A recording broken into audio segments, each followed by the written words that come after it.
living beings, all are sharing the common planet, the Earth. All are sharing the common planet. But there is a difference between these two. The living beings, other living beings, which are numbered in trillions, and human beings, when we compare or when we talk in terms of natural resources. Natural resources are available, accessible to everyone. How are these being used by human beings or by other living beings? If we compare that, there is a difference. All other living beings use these resources as available in nature. Whatever, however it is available, they just use it in the same way. If we take plants, they take air, water, sun, or snow, whatever is available. In the snow-capped mountains, the plants, they take snow, they tolerate snow. In the sun dense area like deserts, plants grow. They have their own method of surviving and adapting to the nature. Same way, the conifer trees, they survive in a conical manner so that the sunlight is spreaded all across and the snow is not built up. That's how that the mechanism of survival and maintaining the this one. Thorny bushes, they optimize their area of exposure, moisture evaporation in the deserts where moisture is less or sunshine is more. Okay. Similarly, the thick, large trees in the evergreen forest, they grow taller and taller and taller just to get more and more sunlight. If they go higher, they can get a better sunlight. That's how the nature, the living beings like trees. If you take the same for animals also have the similar adaptability in the nature. Whatever is available in the nature, these animals also survive to consume that natural resources in the same way, and they survive. They adapt themselves to meet the availability in the nature. If you take giraffe, yes, giraffe's neck become taller and taller to get hold of the long trees. So ultimately their necks become longer. That's how the botany, biology, or the science says us give the explanation. Same way fur, animals with fur, those build up fur to maintain or to keep their body warm or to withstand the cold temperature. So these are all the cases of a simple, clear example of adaptability to nature, and they live with the nature. Where the concept or the question comes, in the case of human beings, the enjoyment is only after processing the natural resources to some form or other. Human beings are also capable or were also capable in the olden days to live with whatever we had in the nature. We just took from the nature and survived. But now the point is, human beings enjoyment is only after processing. This is the key word Maharshi has mentioned. We are trying to put that. Enjoyment is only after processing. Now also available, raw material is available, raw things are available, but we cannot or we do not enjoy.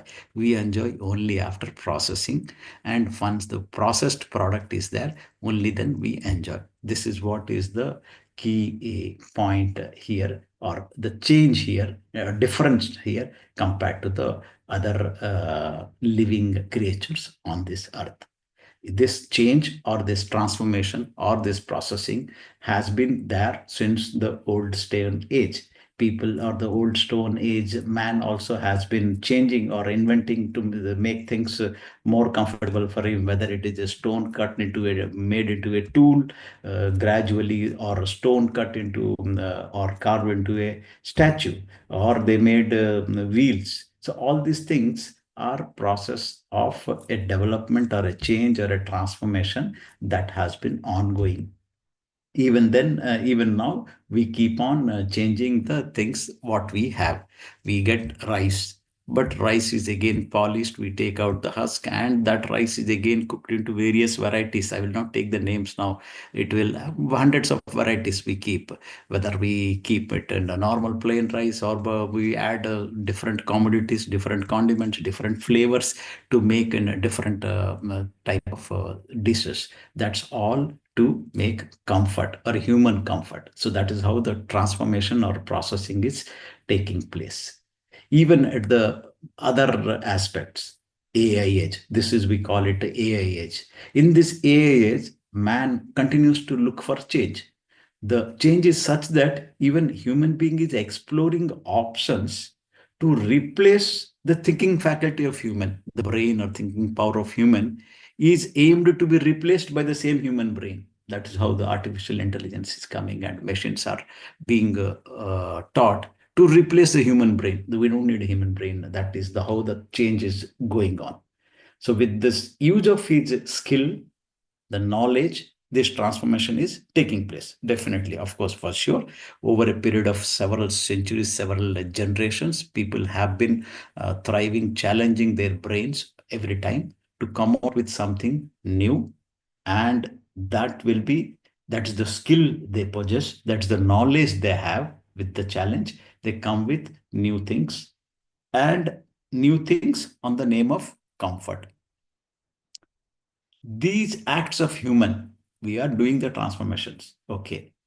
Are these really resulting in a beneficial or use for the society, for the generations?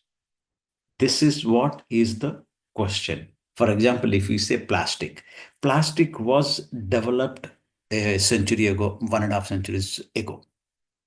At that time, the point when plastic was discovered, it was considered the ultimate thing. Plastic has entered in all aspects of life, human life. It is starting, initially, it was used as a certain small commodities. Now it is there everywhere. We drink plastic, we eat plastic, we eat in plastic plates, we drink in plastic bottles, everything. The plastic is there everywhere, even it is going into the body. Now is the consequence of that understood.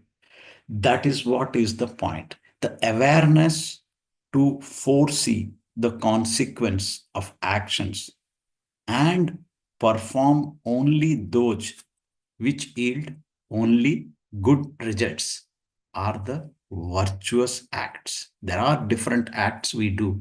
There are different activities performed by any human being. However, there will be, for every action there will be some result. There will be a short term, there will be something immediate, something in the long term. Is the human being aware of the results arising out of those actions? So that is what is the point. Some will be good, some would be detrimental for the society, for the individual, or for the society at large. This is the topic for today. We call those as virtuous acts. So virtuous acts are the acts which, when performed, will have a consequence that will yield only good results. So the awareness before performing, the awareness to foresee the consequence, that itself is a virtuous act or virtuous way of life. That is the topic for today. So virtuous way of life or virtuous acts can come from whom? A person who is living a virtuous way of life. Only from him we can expect the virtuous way of life. That is also again another name for karma yoga. Virtuous acts or virtuous way of life is nothing but karma yoga. Karma is action, yoga a virtuous way of life. Okay, so virtuous way of life is the way where body and mind are disciplined to ensure that the intention behind the actions performed will yield good results only. The key point here is body and mind are balanced or disciplined, so that it always, whenever there is a activity performed, the intention behind that is understood, realized, analyzed, and the action is performed so that the result is not going to cause any harm to self, to others, either physically or mentally, now or later. So this is what is the thing. So we don't, the point is, it is so, it's like a military man. When we say army people, they are so disciplined. When we say they are so disciplined, what we expect or what we see is they don't have to think. They act on a pre-habit manner. So they don't have to react. They don't have to analyze. It is given an order, it gets implemented. So that's how the disciplined approach is. This is what is the disciplined approach one has to develop or one has to inculcate. This is the simple example. If a person is sleeping, if you ask him the action immediately is expected to be in line. That is not going to cause any harm. That's how the disciplined body and mind is. If you see the example, when we have the event from lifetime events from Maharshi's life, when we say one of the events, we all heard of the story, not the story, that's event which happened with him, is the one when he was sleeping in the night, a thief came to steal the table clock. We all know how the response was, how he reacted. Just kept quiet so that let the thief go with the steal whatever he wanted, so that he doesn't fall from the pipe. Otherwise, he might fall or get himself injured. So that's how the presence of mind, the body and mind are so disciplined, so inculcated with that intention behind every action, so that it is not causing any harm to the other person. So that's how the way of life has been disciplined, or the way of life has been habituated with that kind of lifestyle. So these are the examples of a virtuous act or a virtuous way of life. The key aspect here is we are not causing any harm to self or others, physically or mentally, now or later, from the actions that is being performed now.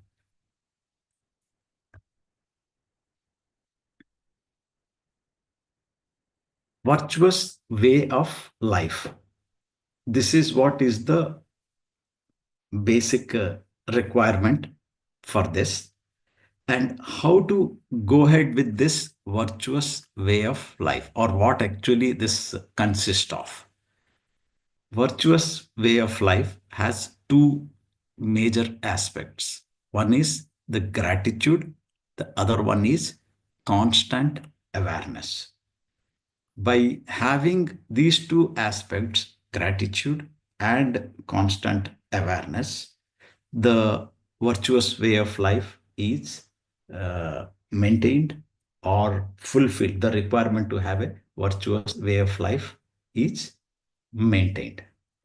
When we say constant awareness, this constant awareness is on the thought, word, deed, or thoughts, words, and deeds. Consequence from both are to be, uh, all three is to be taken care. When we say karma in English, it is interpreted as karma as action or the word, doing word. But if you go for the holistic view of karma, when we have karma, this karma is all sorts of sanchita karma, prarabdha karma, or akama karma. This is all actions what you have done. Actions is not in the sense of actions only, the thought, word, or deeds altogether karma. So thoughts, words, deeds altogether put together, the concept is constant awareness of your these three functions. The human function is through these three. So all these three are to be considered under constant awareness. When we say words or deeds, we have a perception that yes, words and deeds have immediate consequence. We feel the consequence. We have the perception, yes, it may cause harm or it may cause some effect. Thoughts, we expect, or we have the misperception that thoughts are not going to have any impact or any effect. So we expect that even thoughts which are not in line or not ideal, not good, still it is not having any damage, or it is not having any bad consequence. That is what is the incorrect perception. Marcy says thoughts arising again and again can get strengthened. So basically, the why it is wrong or the perception is incorrect, the reasoning for that is, if thoughts are rising again and again, those thoughts can get strengthened, and in turn thoughts will direct the mind, body to do the action, so that thoughts are getting implemented in place. So this is how the origin of thought, if it is bad, it could result in thought a bad action or undesirable action. Okay, though sometimes thoughts cannot be achieved by an individual. One individual or a group of individuals have certain thoughts which are not potential, they don't have the capability to implement those thoughts. However, still these thoughts can get reflected in the mind of others, one or others, who have the capability of performing. That's what is dangerous. Though the capable of producing results, these thoughts can ultimately lead to or materialize in the form of ultimate result. So this is how the even we have the examples from our previous mythological or even from history also. There were several saviors or leaders who have born, who have taken birth on this earth when generations of people have sought or they desired for liberation or freedom. That's how several avataras have taken place. Or we have the leaders who were born on this several countries. They took birth, that is with the wishes from thoughts from several people seeking freedom or liberation. Then ultimately their thoughts take shape and come in the form of this one. Even from the if this is little difficult to imagine or accept the conditions, even from the world of science, we have many examples. There were many simultaneous inventions have taken place. There are many things. If you just Google net simultaneous invention, there are multiple of scientific inventions which two or three different scientists working across different parts of the globe, having no connectivity, but they have found the inventions. Even in case of plastic, what we were talking earlier, plastic was invented by, or has the copyright, I won't say invented by, it has the copyright by DuPont. Whereas on the same, the day next, when DuPont presented this copyright, next day another French scientist came with the same concept, having formaldehyde and benzaldehyde to have the plastic bakelite. But his name was not there. But the idea what we are trying to say is, thoughts can get reflected to the persons having capability and get implemented or executed as end result. Now, awareness of own actions, this is one aspect. But the other aspect is awareness of the source of the benefit or what I am gaining, the help or support or the good deeds from others, whether it is human being or materials or nature. So the benefit or awareness of the benefactor is also important. It's not just awareness of the deeds or individual's aspect, thought, word, deed, but the benefit or what we are gaining, taking the help or from others. You should have the awareness of that. The immediate family members, relatives, friends, society, and nature. When we say at the higher level, it is nature. So these are also very important. The second aspect of that is gratitude. Gratitude is again the sense of thankfulness to the benefactor. That is the sense of gratefulness or thankfulness to the person or to the commodity or to the agent who has provided us, whether it is nature or materials. So that's how the gratitude to the have a feeling of thankfulness to the benefactor, and remember to repay the benefactor as and when opportunity arises. Yes, we at the time of taking a thank you or taking the benefit, we say thank you. But at the time when a opportunity arises, we should have the responsibility to repay. So that is what is most important. That the complete sense of gratitude is not just to say thank you, but to repay the benefactor as and when opportunity arises. So virtuous life or karma yoga has these two basic concepts, that is constant awareness and gratitude. But is this thing something new? Are we not aware of similar practices in other places? Yes, whenever we say any religion, any religion, the basic concept or foundation of every religion has two main aspects or perspective.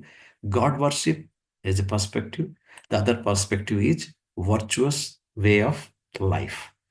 These, when we say compare these things, God worship is nothing but a form of giving, showing gratitude.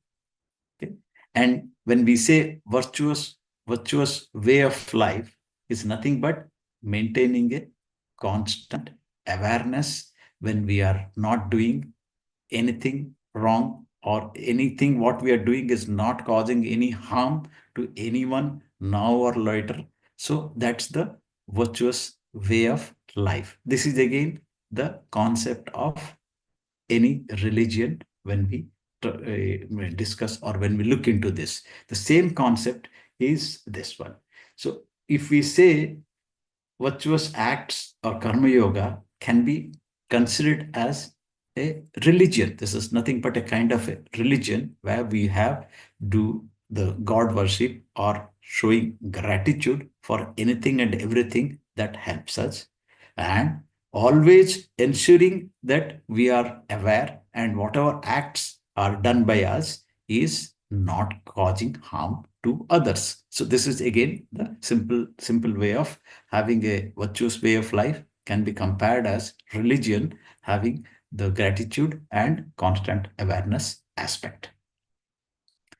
So in summary, we can summarize: one who is a true follower of any religion, he will always be in harmony with the way of life.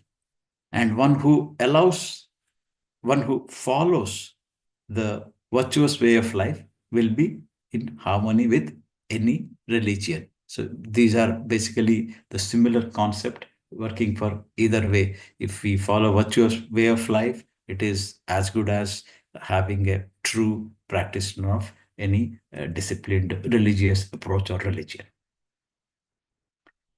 When we say God, or the humans have the perception of God as they have the sixth sense. So they have a purpose. The moment when we say God or religion, from a human aspect point of view, what we perceive is purpose. What is the purpose of a human being? What is the purpose of having birth? Okay.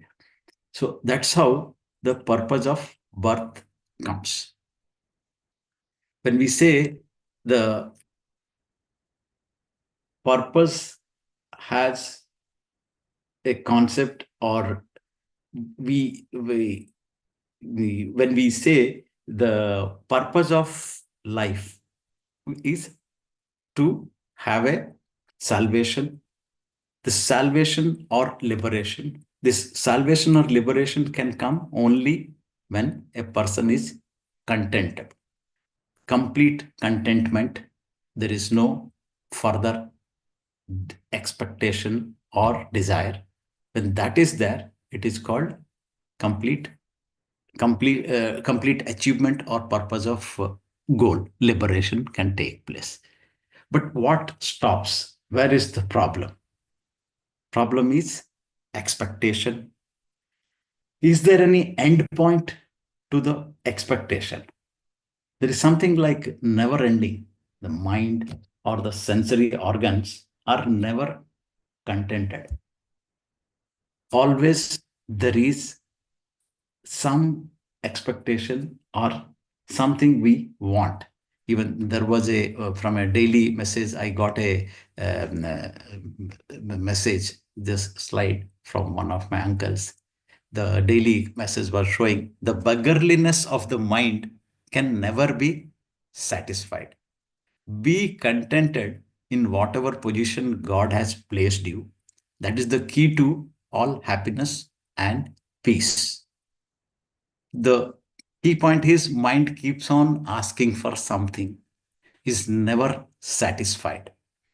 So to have the complete satisfaction, that is the ultimate goal, have peace and happiness, what we have to take care or check is to check the expectations. When we say expectations, these expectations can be classified or categorized into four types or four varieties. One is need, other one is quantity, other one is quality, and the fourth one is time. We can look into this each on a one-to-one basis. Need. If we recall our philosophy of life, the basic needs which should be satisfied. Yes, need is nothing improper or immodest. Need to have basic needs satisfied is the mandatory requirement of human being to survive. Okay. But the judgment of need, how the judgment, do I really need this? That is what is important. If I if this asked before functions of thought, words, deeds, okay, the judgment will be better. If I'm doing any action, whether it's a thought, do I really need to think this? Words, do I read to really need to speak these words? Or action deeds, do I really need to do this? If that kind of analysis or evaluation, a check is done, that will take care of the need aspect and expectations will be under check. Simple example, I'm going somewhere or in my office, people are asking, let's go for a coffee break or a tea break. Do I really need the break, need to have tea or coffee, or I just am joining with them? So that's the simplest example. That kind of things there go on taking place everywhere. Whether there is a need or not, we go on taking things, whether it's a materialistic or talking something which is may not be necessary or need or that our. So that's how every action, thought, word, or deed, whether it is needed or not, right? That judgment needs to be developed. Once that judgment is done, then the expectations can be monitored, measured, or controlled. Then comes the aspect quality, quantity. That is the magnitude aspect of need. How much is needed? That is the judgment. Is it the right quantity? Do I need? Or something more or something less? So that judgment is again important. Third one is the quality. Judgment on quality of need. That is again point where the expectations can lead to conflict.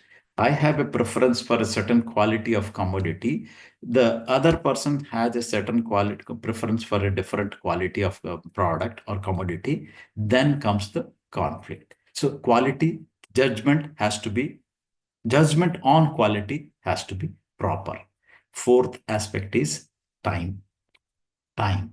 When is this need to be fulfilled? Yes, we understand need to be fulfilled with some quality, quantity, but the fourth dimension is time. When this needs to be fulfilled? Do this to be in right now, few months later, or that's how the time aspect, time component is also another factor which makes these expectations to be either matched, happy, mismatched, unhappiness.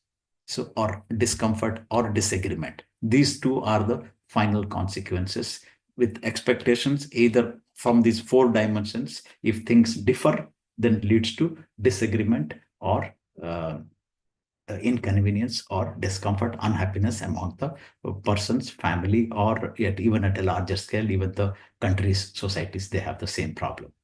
Take the example of need for a house. Some have no house, they have none. Some have one, and some have n number of houses. That's the need on the quantity aspect of houses. And the size, different size ranges from several square feet to several thousands of square feet. Similarly, the need for quality, different aspects of house, we have different designs, different venues, or different locations, different facing, one call it sea facing. So these are the aspects of quality aspects. So these are things which are really needed or not, that needs to be judged properly. Then only things will be proper. Expectations are not wrong. If we say expect something, expectations what's wrong in expecting something? Absolutely, there is nothing wrong in having expectation. That is part of the human requirement. But expectations inherently doesn't have any bad element. Suppose I visit your house, I expect dinner, but I was offered tea and I had to leave with tea. My expectations and other persons what delivered, that is not matching. There comes the problem. Either on a need or quality, I expected dinner, it was served tea. I expected quality, it was not. Quantity, not. I expected within 5 minutes. It took a few several hour. When you go to the restaurant, also you order something.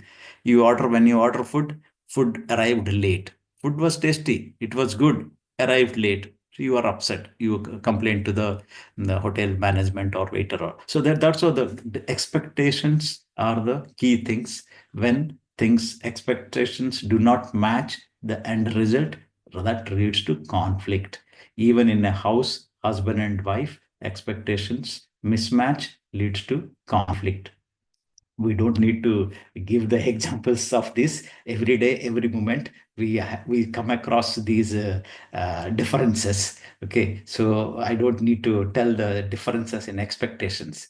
Expectations can be even intangible. There is no materialistic thing which are we are talking about, not a material commodity or anything. Intangible things.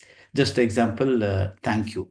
I helped something and I expect a thank you. Even in the husband wife also, wife expects a compliment after she fully dressed with a special dress for the special event party. She expects a compliment. Oh, you are dressed well. You do not. Then comes the conflict. You prepared a special dish with being a Friday afternoon or Friday evening, the special dish has been prepared. If there is no appreciation, expectation was there will be appreciation, and it was not, then leads to a conflict. Even in the previous week, 2 weeks back lecture, we had this one, no? Same example, similar example. Wife expected compliment for her new earrings from husband.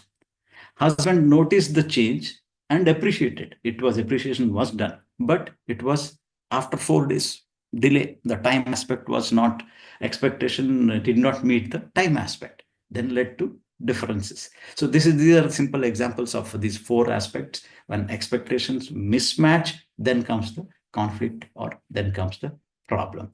Even amongst relatives, friends, or colleagues, or with boss or subordinate, these expectations always cause disappointments and leading to rift, which when we say take up at a larger level, even societies or countries go to war only because of differences or conflicts rising out of some expectations.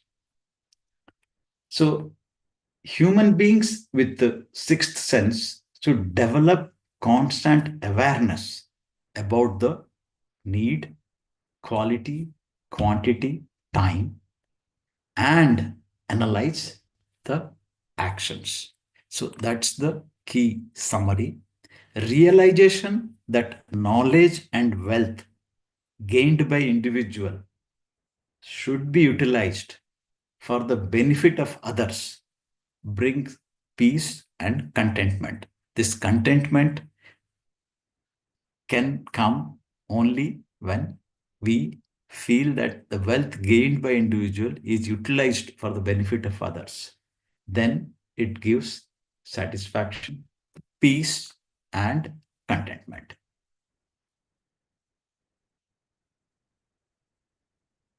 When we say after contentment or constant awareness, the other aspect or the key aspect of virtuous way of life is gratitude. When we say gratitude, gratitude is right from birth. Every individual is dependent on the society. Every individual is indebted to the society. Like other creatures, man is dependent on the resources. They make the resources available according to requirement. If we go to any supermarket here, in these supermarkets, we see 300 plus varieties of vegetables. If you just go to any supermarket here in Doha, we come across those products which are arriving from 30 plus countries. All those are cultivated by or harvested, processed by several professionals or several people who have put their labor in producing that. So, do we recognize their efforts, their labor involved when we go to the market or when we look at those agricultural produce? Is that really recognized? The food grains, say rice, there are varieties of rice coming from different countries which are made available here. These products of the world are keeping the world united. That is what Maharsi's expression, and it's a poem which says, see the unity of the world in every morsel of food. Pay back your dues through deeds that are always good. The poem by Maharsi, which talks about world is united when it comes to uh, food. Food is being transported or food is being exported across different countries to feed to meet the need of people. However, are we really the deeds what we are doing paying back to those who make those things available to us? So this is called sense of gratitude. The Mother Earth, the farmers, all those who have associated in making the product, getting produced and reaching us. So it is not that just a perception that I have gone and I have paid money. Yes, I swiped my credit card, I paid money, and yes, I deserve to take this product. That is one aspect, but the gratitude of seeing the product, seeing the intensity of efforts made by this, seeing the nature who has made that product available to you or supplied to you, these are the things which is the sense of gratitude. Imagine the scenario like more and more agricultures are selling their farmlands, even in cities in India, big metropolitan or top class cities. When we see, yes, people are selling their farmlands, they are selling for more money because there are people who are buying more and more houses. The need for house that is not judged properly. They are buying more and more houses. Ultimately, agricultural land is getting sold. Okay. Then these houses, when are sold, the agricultural land, over a period of time, people will have money to pay, but the agricultural produce could be shortage. So this is a scenario, or this is the kind of gratitude one should have, that yes, agricultural produce is to be respected, that every morsel of food has to be seen or utilized with the gratitude towards the food that has been generated from this earth, from this nature, and with the help of all elements that are available in the nature, earth or water, air, all those things, with the labor of human. And we should have the value not to waste food. Entry to this world is with empty hands. No one has come with anything. Whatever one has accumulated is from the society only, including either his physical body or mental aptitude. Even if we say yes, mental aptitude is his own, they have a patent, intellectual copyright patents, everything is there on legal terms. But this mental aptitude has also been developed from this society only. No one has come with anything else. It is part of the nature, part of the society from where he has been taught, educated, and culturally and intellectually developed to reach that stage. So mental aptitude is also part of society. This is what is the key thing to be understood. So it is up to the individual how he opts to repay to the society. He has physical ability, mental aptitude, both taken from the society. So in same way, either he can use his physical abilities to help the society or repay the society, or mental prowess using his thoughts, words, and deeds to repay the society. This is the duty, and that is what Mercy's explanation is: due to the society.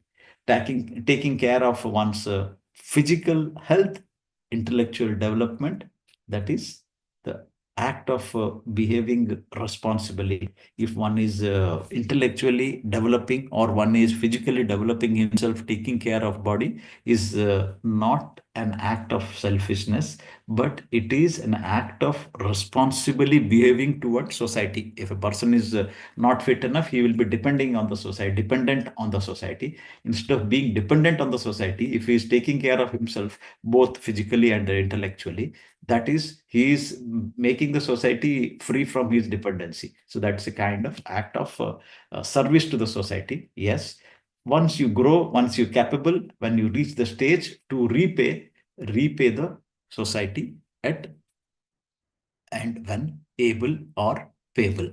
This is what is important.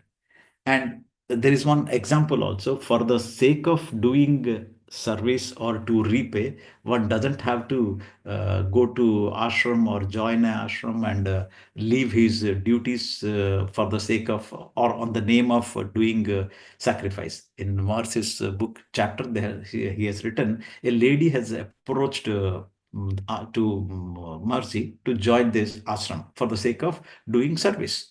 She had two sons who were studying college going, and she wanted to be in service with the system, sky system, and she wanted to join the ashram to do services. Mercy suggested her, you better take care of your children so that they grow, they educate themselves, they become responsible citizens, and once they are grown, they can be in a position to serve the society better way. So instead of you joining ashram and they too do not grow properly and they become dependent or burden on the society. So that's the inner meaning or inner message is: you don't have to join any ashram or anywhere just living things, your own responsibilities. Do take care of yourself. Then comes family. Then comes your friends and society. Then society at large, world at large. So that's how the priorities have to be done. And even similar concept was done.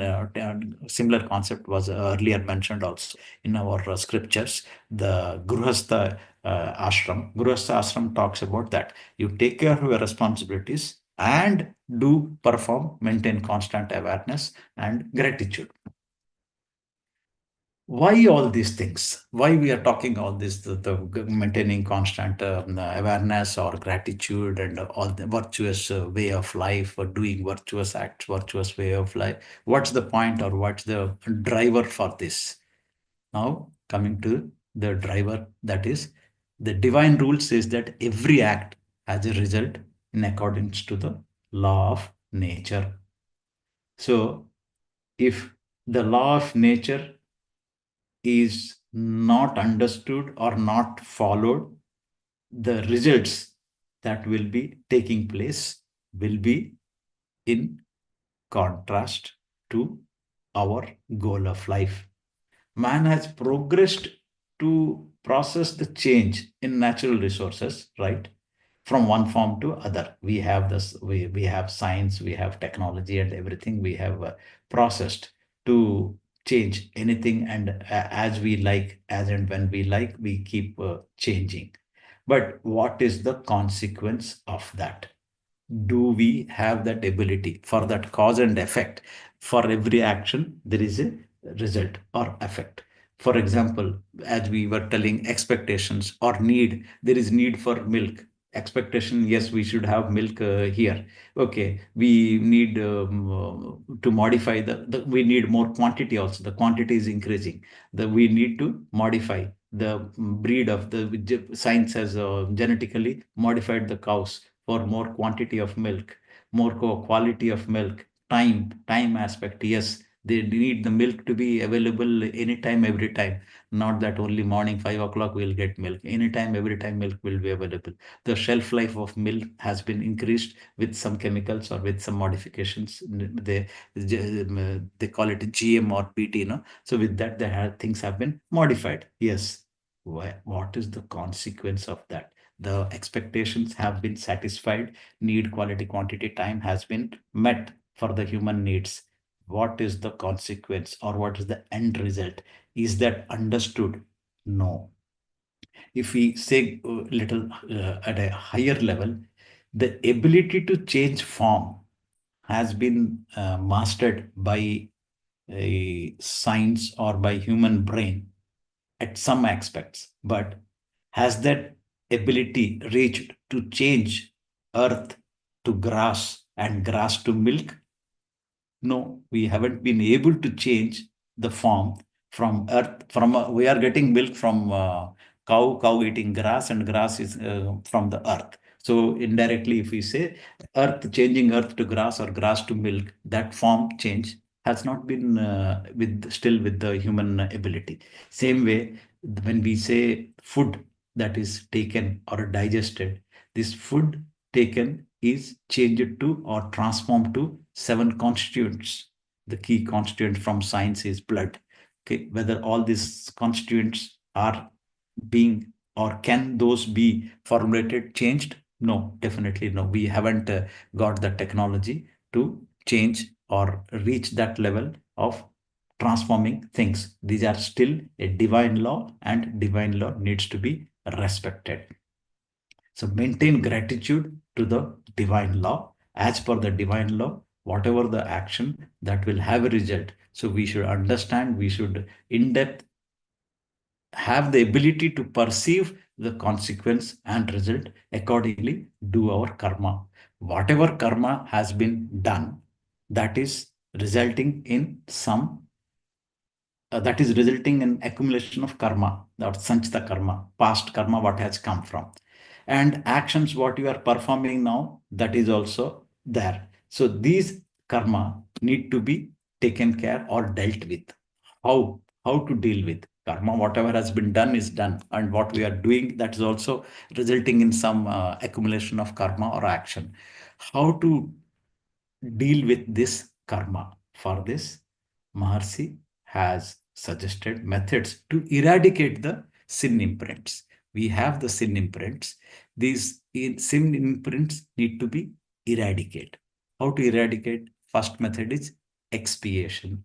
What is expiation? It is to feel regret or sorry for the past actions or past karma and perform virtuous deeds. By performing virtuous deeds, the things whatever went wrong in the past will be or can be eradicated. That is expiation.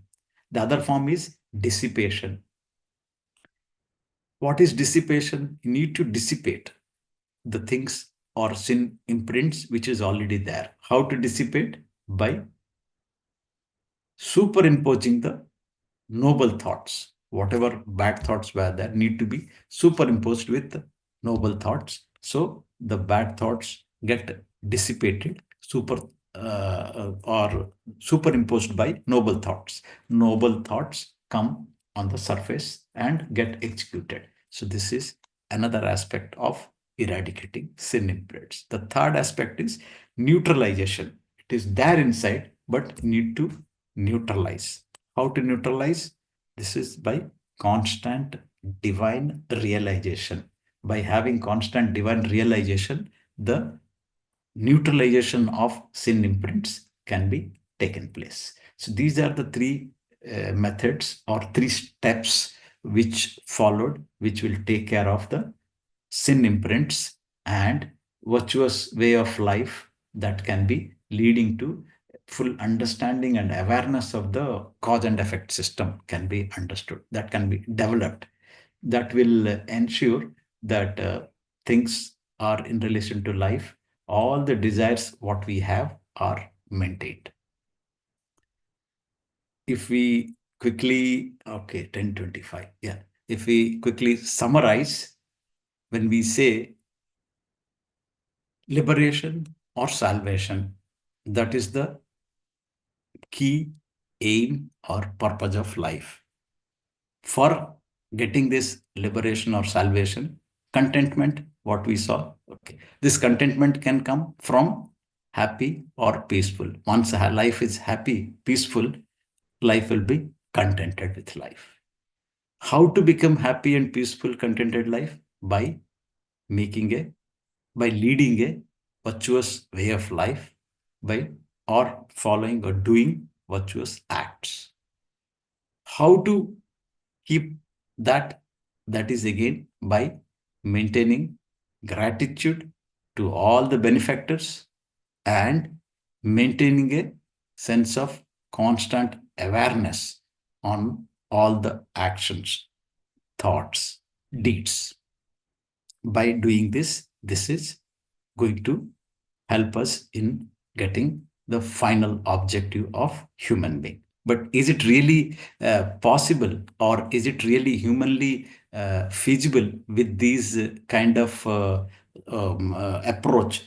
For this approach, yes, the first step to be done to get things aligned is in the sky system, the meditation what we have, this is the first step to go ahead with, to or to reach, to be able to think of that direction or to able to practice that activities. Second step is introspection, meditation, introspection. These two steps, when crossed, that will be helping us to perceive, to understand the need for virtuous way of life, or what is virtuous life and how to lead a virtuous way of life.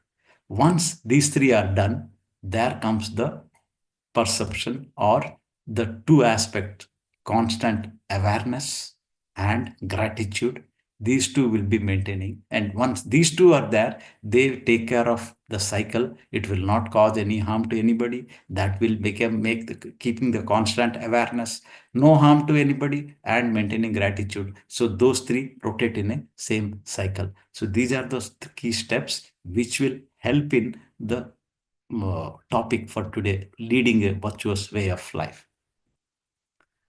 Total summary is be aware, be grateful. If I just put it in a further nutshell, we have already summarized the content here in this slide. If we further in two words, we say be aware, be grateful.